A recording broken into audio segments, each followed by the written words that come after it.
आज हम good Fortune movie पर एक्सप्लेनेशन करेंगे। ये 2025 में रिलीज हुई थी। तो और देर ना करते हुए चलिए सीधे वीडियो की ओर बढ़ते हैं। फिल्म की शुरुआत में एक देवदूत दिखाई देता है जिसका नाम गैब्रियल है। वो एक ऊंची इमारत की छत पर खड़ा है। वो नीचे फैले विशाल शहर की ओर शांति से देखता है। वो इस शहर और यहाँ के लोगों के जीवन को गहरे ध्यान से देखता है। वो इनके बीच रहता है लेकिन कोई उसे देख नहीं पाता। गैब्रियल सब पर नजर रखता है और कई बार उन्हें मौत से बचाता है। कभी कभी वो अदृश्य होकर गाड़ी की यात्री सीट पर बैठ जाता है, उन ड्राइवरों को बचाने के लिए जो गाड़ी चलाते समय फोन का इस्तेमाल करते हैं। एक दिन आर्ज नाम का एक व्यक्ति गाड़ी चला रहा था और साथ ही मैसेज भी कर रहा था। उसे अभी अभी नौकरी से निकाला गया है और उसने जीवन से हार मान ली है। लेकिन गैब्रियल सही समय पर इशारा करता है और आर्ज को एक बड़ी दुर्घटना से बचा लेता है। कुछ देर बाद आर्ज बेगल के लिए एक लंबी लाइन में खड़ा है। वो किसी और के लिए लाइन में खड़े रहने के बदले पैसे लेता है। वो कई तरह के छोटे छोटे काम करता है। जो भी काम मिल जाए उसे करने से वो पीछे नहीं हटता। लेकिन इतनी मेहनत के बावजूद उसकी कमाई बहुत कम है। उसका अमेरिकन ड्रीम बस सपना ही रह गया है। उस दिन के सारे बेगल खत्म हो जाने पर एक अमीर निवेशक जेफ, जिसके लिए आज लाइन में खड़ा था, आता है और आखिरी बेगल ले जाता है। गैब्रियल चुपचाप आर्ज के इस कठिन जीवन को देखता रहता है। कुछ देर बाद दोपहर के भोजन के समय एलेना नाम की एक महिला आर्ज के पास आती है। वो काम के माहौल और यूनियन बनाने के बारे में बात करती है। आर्ज हंसकर कहता है कि वो केवल पार्ट टाइम काम करता है। एलेना और कुछ ना कहकर चली जाती है। उसी रात आर्ज एक छोटे स्थानीय रेस्टोरेंट में रात का खाना खा रहा था, जहां इत्तेफाक से एलेना भी मौजूद थी। आर्ज उसे अपने साथ खाना बांटने के लिए आमंत्रित करता है और दोनों के बीच एक प्यारी बातचीत होती है। एलेना फुल टाइम फर्नीचर बनाने का काम करती है और आर्ज डॉक्यूमेंट्री एडिट करता है। गैब्रियल ऊपर से उन दोनों को देखता रहता है। अब आर्ज एलेना के साथ समय बिताने लगा है। रात के खाने के बाद आर्ज अपनी गाड़ी में लौट आता है। वो गाड़ी सुपरमार्केट की पार्किंग में खड़ी है, जो अब उसका असली घर बन चुकी है। उसके पिता फोन करके उसका हालचाल पूछते हैं। आर्ज झूठ बोलता है कि वो एक अपार्टमेंट में रहता है। वो एक उबाऊ पॉडकास्ट सुनते सुनते सो जाता है और गैब्रियल ऊपर से उस पर नजर रखता है। दूसरी ओर आकाश में देवदूतों का एक दल इकट्ठा होता है। कोई सुनामी की जिम्मेदारी संभाल रहा है तो कोई बर्फानी तूफान की। वहां खोई हुई आत्माओं का देवदूत अपनी कहानी बताता है कि कैसे उसने एक इंसान को उसके जीवन का उद्देश्य वापस दिलाया था। गैब्रियल ये सुनकर थोड़ी ईर्ष्या महसूस करता है। वो भी कुछ ऐसा करना चाहता है जो अर्थपूर्ण हो। वो अपने साथी देवदूत मार्था के पास जाता है और कहता है कि वो भी किसी खोई हुई आत्मा की मदद करना चाहता है। मार्था उसे चेतावनी देती है कि खोई हुई आत्मा ढूंढना आसान नहीं है। लेकिन गैब्रियल उसे आर्ज की बात बताता है, एक ऐसा इंसान जिसने अब जीने का कारण खो दिया है। वो ये भी कहता है कि इस हफ्ते उसे डेलेना नाम की एक महिला को बचाना होगा, जो जल्द ही अपनी कार को एक टेलीफोन पोल से टकराने वाली है। इधर आर्ज अपना संघर्ष जारी रखता है। जिस पार्किंग लॉट में वो सोता था, वहां से उसे भगा दिया जाता है। अब वो केवल जिम में नहाता है ताकि वो साफ सुथरा दिखे। गैब्रियल हमेशा उसका ध्यान रखता है। एक दिन आर्ज को एक गैराज साफ करने का काम मिलता है। जेफ नाम का अमीर व्यक्ति दरवाजा खोलता है और उसे पहचान लेता है। वही आदमी जो बैगल की दुकान पर आया था। जेफ उसे अपना गैराज दिखाता है, अपनी दिनचर्या बताता है, ठंडे पानी से नहाना, सोना सेशन, और आर्ज चुपचाप सफाई का काम करता रहता है। आर्ज की कड़ी मेहनत देखकर जेफ उसे बुर्राटा चीज ऑफर करता है और पूछता है कि क्या वो काम जारी रखना चाहता है। आर्ज तुरंत कहता है, मैं करूँगा। उसके आत्मविश्वासी शब्दों से प्रभावित होकर जेफ उसे एक हफ्ते के लिए ट्रायल पर रखता है।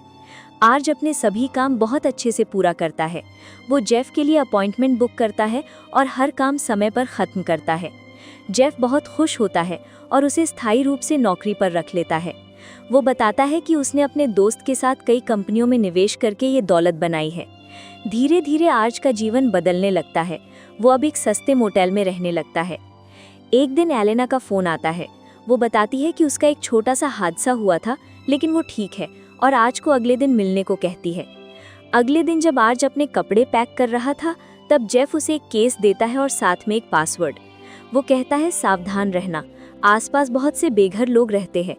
इसके बाद वो आर्ज को शनिवार के लिए एक बार रिजर्वेशन करने को कहता है। आर्ज एलेना के साथ दोपहर के खाने की बात कहता है तो जेफ खुश होता है, उसे अपना एक जैकेट देता है और कहता है, शुभकामनाएं लड़के। रेस्टोरेंट में एलेना मजाक में कहती है, मैं तुम्हें पसंद नहीं करती क्योंकि तुम देर से आए हो। मेन्यू देखकर आर्ज हैरान होता है, दाम बहुत ज्यादा हैं। दोनों मिलकर खाना बांटते हैं। बिल आता है $35। आर्ज जोर देकर कहता है कि वो बिल देगा और जेफ का कार्ड इस्तेमाल करता है। शाम को जेफ के घर लौटकर आर्ज दीवार पर जेफ की तस्वीरें देखता है। तभी जेफ का फोन आता है। गुस्से में वो उसे नौकरी से निकाल देता है क्योंकि आर्ज ने जेफ का कार्ड निजी खर्च में इस्तेमाल किया है। आज फिर अकेला हो जाता है। वो रक्तदान करके कुछ पैसे जुटाता है। जेफ एक अजीब धार्मिक सभा में जाता है। आर्ज एक रेस्टोरेंट में बैठा सो जाता है और जब जागता है तो उसकी गाड़ी टो कर ली गई होती है। हर तरफ से निराश आर्ज अब पूरी तरह से हताश है। ऊपर से गैब्रियल उसे देखता है और समझ जाता है कि यही उसकी खोई हुई आत्मा है। वो आर्ज के सामने आता है, अपने पंख फैलाता है और कहता है, मैं एक देवदूत हूँ, तुम्हें बचाने आया हूँ। गैब्रियल आर्ज को उसके संभावित भविष्य की झलक दिखाता है। वो काम करता रहेगा, एलेना के साथ रहेगा, एक कुत्ता पालेगा, लेकिन जब कुत्ते की सर्जरी की जरूरत होगी तो उसके पास पैसे नहीं होंगे। ये देखकर आर्ज टूट जाता है और पूछता है, क्या जीवन हमेशा ऐसा ही रहेगा? गैब्रियल, जिसने अब स्वर्ग के नियम तोड़े हैं, बताता है कि देवदूत की शक्ति उसके पंखों के आकार से तय होती है। वो आर्ज को जेफ की असली जिंदगी दिखाने ले जाता है। आर्ज जागता है। अब वो सूट पहनकर एक आलीशान गाड़ी में बैठा है। वो जेफ के महल में पहुंचता है जहां सब कुछ उलट पुलट गया है। अब जेफ उसका नौकर है और दीवार पर आर्ज की तस्वीर टंगी है। गैब्रियल कहता है, तुम जो थे वही रहोगे, लेकिन दुनिया तुम्हें जेफ के रूप में देखेगी। मैं हफ्ते के अंत में वापस आऊंगा। आर्ज जेफ का जीवन जीना शुरू करता है। मीटिंग में वो आत्मविश्वास से बात करता है, हर व्यावसायिक समझौता आसानी से जीत लेता है। गैब्रियल देख रहा है, लेकिन अब थोड़ा असुविधाजनक महसूस करता है। वो सोचता है, शायद आर्ज अभी भी अपनी पुरानी जिंदगी को मिस कर रहा है। गैब्रियल उसे एलेना से दोबारा मिलने को कहता है। वो उसके पास जाता है और दोनों फिर से एक दूसरे के प्रति आकर्षित होते हैं। इस बार वही रेस्टोरेंट उनका डेट स्पॉट होता है और बिल रेस्टोरेंट की तरफ से दिया जाता है। हफ्ते के अंत में गैब्रियल पूछता है, क्या तुम वापस जाना चाहते हो? आज हंसकर कहता है, नहीं, मैं अब कभी वापस नहीं जाना चाहता। अब गैब्रियल के पास कोई शक्ति नहीं बची है। स्वर्ग में गड़बड़ी शुरू होती है और सजा के तौर पर गैब्रियल के पंख छीन लिए जाते हैं। आर्ज एक पूल पार्टी दे रहा था और गैब्रियल वहां बिना पंखों के हाजिर होता है। गैब्रियल खुद को असहाय महसूस करता है। वो जेफ को बताता है कि उसके साथ ही अन्याय हुआ है। वो जेफ को सच्चाई दिखाता है, जिसे देखकर जेफ हैरान हो जाता है और बेहोश हो जाता है। होश में आने पर जेफ अपनी पुरानी जिंदगी वापस देने की मांग करता है। वो अब आर्ज की तकलीफ समझ चुका है। वो $200 का ऑफर करता है ताकि सब कुछ पहले जैसा हो जाए, लेकिन गैब्रियल कहता है, अगर तुम वापस गए तो तुम्हें कुछ याद नहीं रहेगा। आखिरकार आर्ज राजी होता है, लेकिन वो कहता है कि उसे अपनी नई जिंदगी का मजा लेने के लिए कुछ और दिन चाहिए। जेफ भी मान जाता है। गैब्रियल अब पूरी तरह से इंसान बन चुका है। वो और जेफ एक होटल के कमरे में साथ रहना शुरू करते हैं। अगली सुबह पैसों की कमी के कारण उन्हें वहां से निकाल दिया जाता है। अब वे सड़क पर हैं, छोटे मोटे काम कर रहे हैं, खाना बांटने की लाइन में खड़े हैं। जेफ अब महसूस करता है कि आर्ज का जीवन कितना कठिन था। वेतन पाने के लिए हफ्ते के अंत तक टिके रहना कितना मुश्किल है। इधर आर्ज एलेना को पेरिस जाने की बात कहता है, लेकिन एलेना ना कर देती है क्योंकि उसे काम करना है। आर्ज की बातों से एलेना महसूस करती है कि वो अब उसे नीची नज़र से देख रहा है। वो चली जाती है। टेक्स्ट करते समय आर्ज का एक हादसा होता है और वो कोमा में चला जाता है। गैब्रियल अब पूरी तरह से इंसान, डरा हुआ, भूखा और समझता है कि इंसान होना कितना मुश्किल है। वो जेफ को हिम्मत देता है, कहता है कि वो अपने पुराने कारोबार में वापस जाएगा और फिर से शुरू करेगा, लेकिन कोई उसे पहचान नहीं पाता। 3 हफ्ते बीत जाते हैं। दोनों ही बेरोजगार हैं। गैब्रियल अब बर्तन धोने का काम करता है।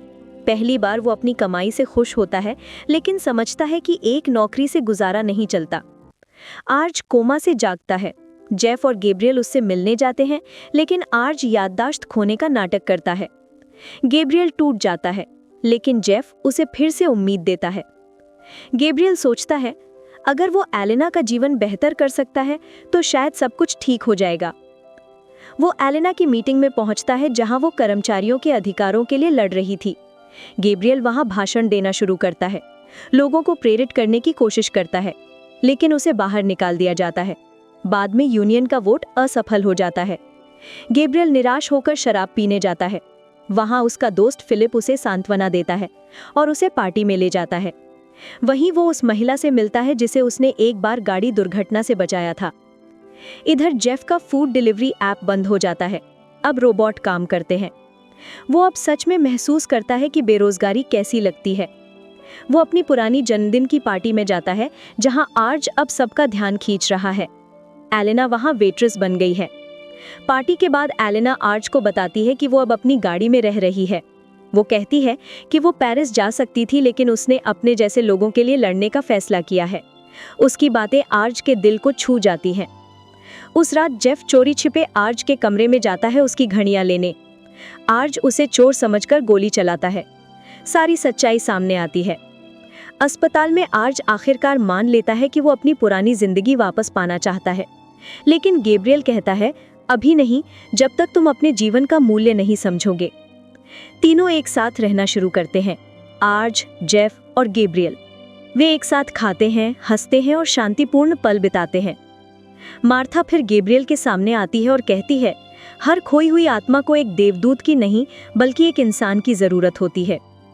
गैब्रियल उसकी बात समझ नहीं पाता, लेकिन बाद में जब आर्ज एलेना को फिर से यूनियन के लिए लड़ते हुए देखता है, तब वो महसूस करता है कि यही तो जिंदगी है। उस रात तीनों नाचने के लिए जाते हैं। गैब्रियल अब एक शानदार नर्तक है, लेकिन वो उदास है।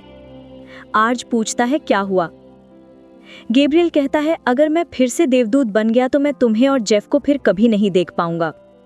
आर्ज हंसकर कहता है, मैं खुश हूं कि तुम ही थे जिसने मुझे ढूंढा। अब मैं आर्ज का जीवन ही जीना चाहता हूं। अचानक सब बदल जाता है। आर्ज फिर से उसी पार्किंग लॉट में लौट आता है जहां से सब शुरू हुआ था। जेफ भी अपनी असली जिंदगी में लौट आता है। जेफ आर्ज की गाड़ी में एक पार्किंग टिकट देखता है, लेकिन उसका बिल पहले ही चुका दिया गया है। आर्ज अपने पिता को सच्चाई बताता है कि वो संघर्ष कर रहा था। उसके पिता उसे गले लगाते हैं और कहते हैं, सब ठीक हो जाएगा। जेफ अब अपनी कंपनी में बदलाव लाता है, डिलीवरी ड्राइवरों के लिए ज्यादा मजदूरी पाने के लिए लड़ता है। आर्ज अपने छोटे मोटे काम छोड़ देता है और गिग इकोनॉमी की वास्तविकता पर एक ब्लॉग लिखना शुरू करता है। वो अपने पिता और एलेना के साथ शांति के दिन बिताता है और आखिर में वो गैब्रियल के पसंदीदा टैको को श्रद्धांजलि देने के लिए एक टैको रख जाता है। और यहीं पर फिल्म खत्म होती है। वीडियो पसंद आया हो तो लाइक कर देना, चैनल पर नए हो तो सब्सक्राइब कर लेना। तो मैं आपसे अगले वीडियो में मिलूंगा।